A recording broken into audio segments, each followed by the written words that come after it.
I'm truly sorry. You can imagine not to be with you, but really it was not possible.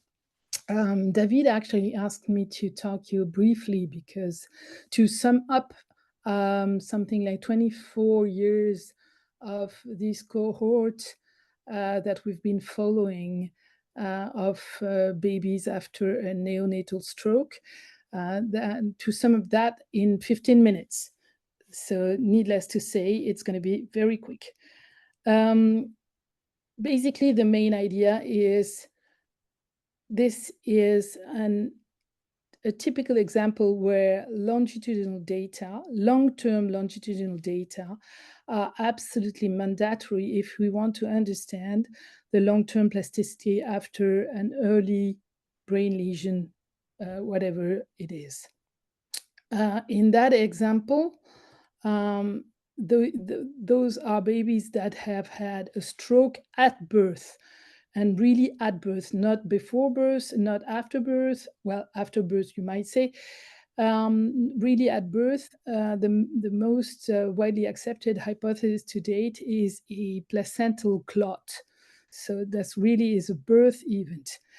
Then we have had the opportunity to get into this cohort that was collected a long time ago, that has 100 babies, and then to follow the babies, or at least a large number of those at the age of 7, exactly between 7 and 8, and then again between 16 and 18. And we just finished to collect the data, all the data, very recently, 2 months ago. The main issue is that we need to predict individual trajectories, whatever is the question that we pose. That might be motor outcome, that might be language, that might be any kind of high-level cognition, whatsoever. Because if you see those 3 kids, 3 different ones, with large strokes, as you may see on those 3 cases, you see at 7 years 3 different outcomes. Well, I say 3 different outcomes. On the average, what we may say is that they're not doing really bad. Some are doing really well, but some are doing quite a bit better than others. And the green kid is the one that does the worst because he's got left unilateral CP and has some language and cognitive difficulties. So individual trajectories is very important to be able to really say to parents of another newborn, given the fact that this and that, we might expect this kind of range of prediction. So what has been done in this past, you see that? Masqué. Yes. No. Right. What has been done, so back in 2003, the collection of 100 babies with NICE, as we call it, with NICE. And then in 2012, one of my colleagues, I think she's in NeuroSpin today, called me and said, we want to do imaging in their native hospital. I said, no way, we're doing that at NeuroSpin. So they had those 72 kids had language and speech evaluation and neuropsychology. And among those, 51 actually came to NeuroSpin to have some kind of multimodal MRI with anatomy, diffusion, resting state, and activation fMRI. And then we were lucky enough to be able to launch a 3rd phase of that very recently, where we kind of repeated the kind of same. We did not really seek innovation. We sought longitudinal assessment. So everything that was set up at the age of 16 was meant to be the closest possible to what had been done at age 7.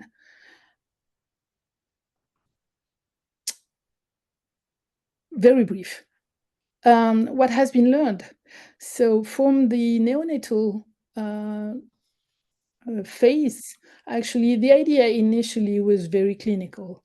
The idea was to know better this pathology, to describe it, to provide recommendation for carers and doctors and etc. And so what has been shown is that there is a stereotype clinical presentation, that there are typical favoring situation such as a first boy, a C-section, and some kind of pre-delivery inflammation. That on the other way, there was never any kind of prothrombotic condition in the mother, which means that also no recurrence in the cohort. And then there was 2 males for 1 female. Imaging actually at this time was made in emergency, of course, because the children were seizing in the local hospitals. So there was no way we could actually do any kind of analysis.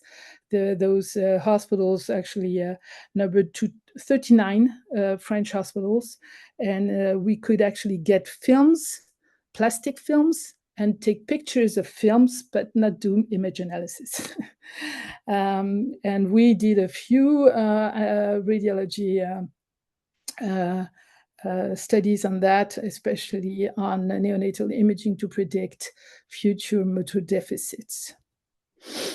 Then at the age of 7, we had better images at NeuroSpin that we could analyze, and which actually helped us describe, as others did also, a Spanish team, that actually those strokes are not randomly distributed.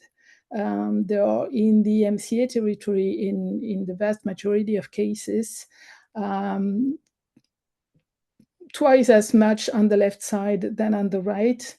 They are always unifocal, if those are really nice, they are unifocal. And there are no differences in lesion volumes between boys and girls and between left and right lesion, which is extremely important given what we wanted to look at afterwards. A brief overview of the clinical status of the cohort at the age of 7, thanks to the work of Stéphane Chavrier, who initiated the cohort.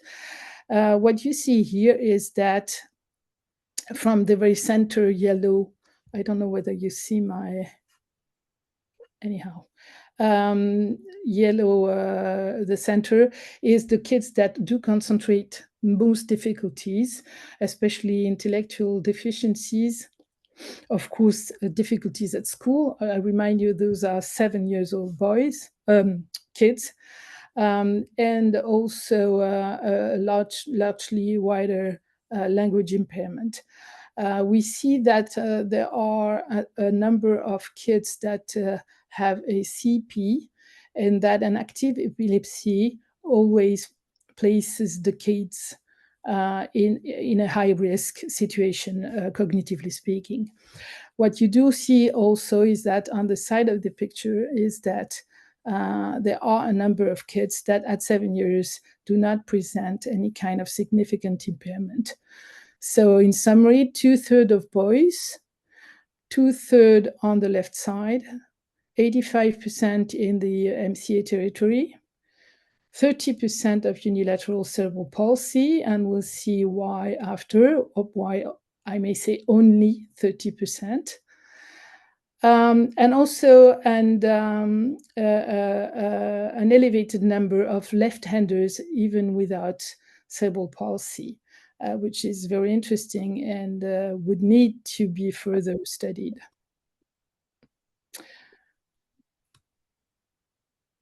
Only 30% of motor deficits. Interestingly, and I have to be very short, very quick on that, there is evidence for a limited plasticity of the motor system after a stroke, even a neonatal stroke. Basically, to be very simple, if the lesion doesn't touch on the corticospinal system, the child will not have CP. But on the other side, if the lesion touches really significantly touches on the motor system, then the child will have a CP. At this time, it was not that obvious to describe this because many thought that plasticity in a newborn was very, very large and very important. Actually, what we found, that is work from Michael Dinomé from the Angers group, and also with the Tübingen group, Samuel Gröschel, that the localization matters most, and that some of the performance of the contralateral hand does depend upon different remote differentiation, but that there is not unlimited plasticity. The second thing that we learned at this time, and probably did not push enough, but that we do now, is that, of course, it is a focal lesion, but it does diffuse anomalies in white matter. And actually, what is very important here is that in babies, in newborns, focal lesions are not focal pathologies because of the brain construction and the brain growth and maturation of the motor and cognitive networks. In terms of language, what we found is that 50% have what we call atypical language. It's a very restrictive definition of atypical language, because it means that over the 30 tests that were done, one actually was failed. So I may say more than, 50% have strictly normal language with no differences, no obvious differences between left and right lesions, which actually surprised us and still surprises me, but that's the case. We touched a bit into, I forgot the reference, in 2018 on functional connectivity to assess language performance. And we found that what actually is the most important for correlate for language performance is the interhemispheric connectivity that actually discriminates, I don't know whether you see my arrow, between the blue patients that have an impaired language on the left side of the plot, and the red patients, which are the patients with preserved language. I remind you that all these points are subjects that have a stroke, nice there, but that you can extract interhemispheric functional connectivity and plot it against the language scores and see this nice correlation that shows the difference between normal, clinically considered as language clinically considered as normal and as abnormal. Now we go to the last phase, 16 years, because at 7 years, the language functional MRI task was mostly failed by the kids. Anyhow, so we redid it at 16 years of age, and of course, I forgot to mention that in all those examples, we do have very fairly age-matched control population. So you see in the first row column, the controls, where you see this left lateralization, which means lateralization that is between 0 and 1, which means that most of the activated pixels during a language task are on the left side, as you see on the brain just here, so those are the controls. This is a typical pattern. You can see that the patients with the right lesions on the third column have a similar pattern to similar to the controls, which is normal because they have a right lesion pattern, a right lesion, so they have typical left dominance. And you see in the middle this huge dispersion of the lateralization indices that are mostly between 0 and minus something, like you see on this brain here, where a large left lesion leads to a language dominance to the right. We are now testing whether this reorganization of language to the right hemisphere might compete with other cognitive functions, and we basically want to compare that with, to confront that to a mental calculation test that we collected at age 16. I think that one of the best examples to advocate for this kind of extremely hard and engaging study is to be able to highlight effects that were not possible to see before. And here I'll talk about sex-related effect of brain growth. I told you that 60% of those kids had an atypical development, 2/3 of boys, 1/3 of girls, which is normal because this is the standard distribution of the lesion. But when you look at the 40% of the kids with typical development, you see that there is an overrepresentation of girls and an underrepresentation of boys. This actually reminds us of the very specific brain vulnerability of males around birth. I know that this is hard to look at. We've done a morphometric study, which is we've measured very precisely gray matter volumes that you see the list here first at the hemisphere or whole brain, then lobar, then the cerebellum, then the basal ganglia, then amygdala and hippocampus. And we did this multivariate analysis to see the various effects of age, of course, sex, status, which is being a patient or being a control. If you are a patient, what is the lesion severity and what is the site of the lesion? Then what we found, I'm not going to go into the details over all that. We found expected results of age, expected results of sex.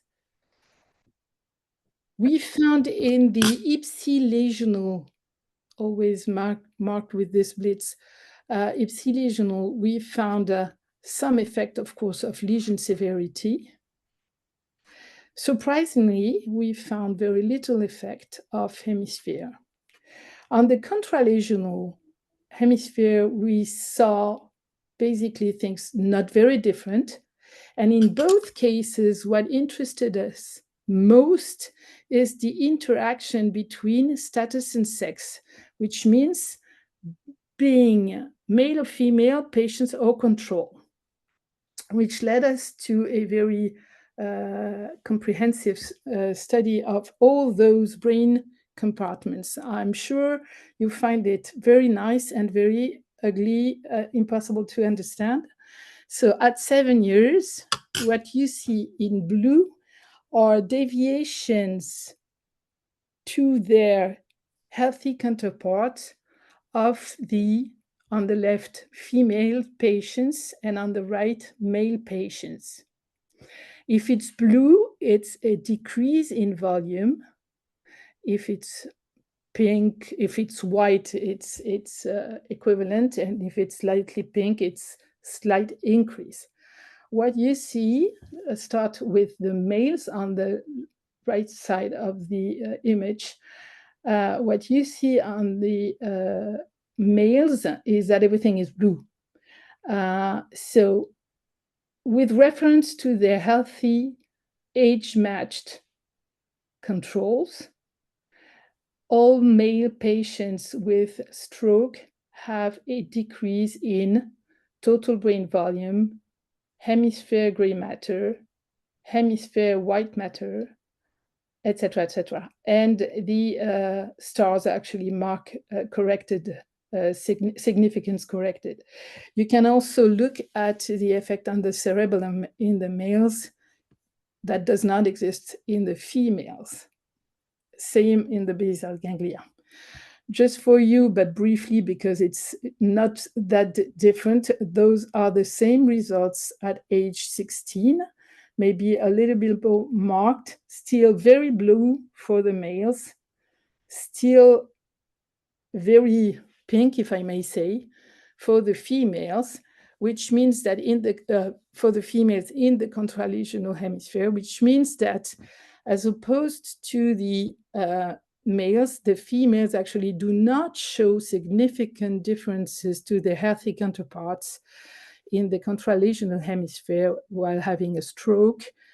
And that makes a real difference between the males and the females here. This is another way to show the magnitude of the effects. This is exactly the same results, the direct comparison between males and females at age 7 in that example. Females are in yellow and males are in brown. And you see that systematically males actually do not basically cross the zero line, while females do, especially in the contralesional hemisphere. So we feel like only this kind of design, very tight, very, very strictly done and very carefully oriented, was able to show this kind of effect that we have not really retrieved in the literature so far. So we'll see. Two last things, very brief. The first one is just, this is not to be commented. This is just to remind everyone that doing this kind of longitudinal study in different subjects with controls, with different ages, etc., in patients that have brain lesions is really a hassle. So the process to get all those brains extremely perfectly co-registered is really a huge work that actually took nearly 3 years. Now we're done, at least for the anatomy. What have we learned from all this? Of course, the case is to make the case for longitudinal studies when you want to see neurodevelopmental trajectories, especially in rare disease, but not only. But we need to go for long-term longitudinal studies and not consider that if you've looked at your kid over a period of 2 or 3 years, it's enough. Although we all do that, and at some point we mixed cross-sectional and longitudinal studies. Then, to do that, find a reservoir of successive sponsors, which has no evidence. Motivate kids and families, mitigate biases in dropouts. We are very confident that the kids that have not come back for the third phase are not the worst ones or the best ones. They are kind of representative. We know that because we have most of the data, at least of those families, at age 7. Find an army of motivated students, because a large part of what is done here is not very fun. Create real longitudinal databases on matched healthy controls. Very important. We've been lucky enough to have longitudinal controls in that example. That was very useful. For clinical and cognitive data, it is a real problem to match data acquired with different age-related tests. You know that in neuropsychology, for example, tests are adapted to the age range. And when you change the age range, you change the test. And then how do you compare? We've had this problem here. I haven't talked about behavior today because we have no time, but it's very difficult. And we've had this problem with language data that we've worked on to be able to compare between 7 and 16 years. As for imaging, avoid as much as possible the temptation of multi-sites. Although we've not avoided totally the problem, because between 7 and 17, the MRI of NeuroSpin had changed. So we still have two sites, two machines, but at least we knew them very well, and we actually adapted the sequences to be able to really do the best we could. Very often mixed of longitudinal and cross-sectional data, etc. Well, the rest. Now, we are too ambitious. This is all we wanted to put together and to be able to really do everything. We are halfway, and it takes an army to do that. So far, this is the army. We're not done yet, but I'm done today. Thank you.